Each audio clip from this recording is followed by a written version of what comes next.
Waterlace este cea mai avansată tehnologie stomatologică laser disponibilă astăzi în lume, care folosește energia laserului și a apei într-un mod minim invaziv. Sistemul hidrofotonic specific acestui laser permite tratamente stomatologice pentru copii și adulți fără anestezie, vibrație, zgomot și presiune asociată turbinei stomatologice. Raza laserului este selectivă.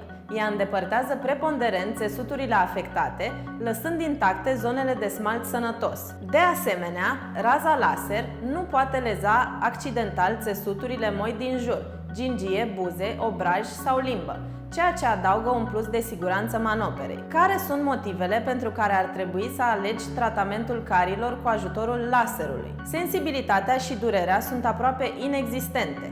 Laserul nu va afecta niciodată țesutul sănătos și va elimina doar țesutul cariat. Nu există niciun risc de microfracturi în smalt sau în dentină. De cele mai multe ori, procedurile nu necesită anestezie. Plombele vor avea o durată de viață mai îndelungată, deoarece laserul va permite o adeziune mult mai bună a materialului de obturație la dinte. Este ideal pentru copiii și adulții anxioși care nu se vor mai speria de zgomotul asociat turbinei stomatologice. Nu există riscul de supraîncălzire, presiune și nici de sensibilitate locală după efectuarea manoperei. Vă așteptăm în cadrul Centrului de Excelență Minim Invaziv Innovation Medical Center.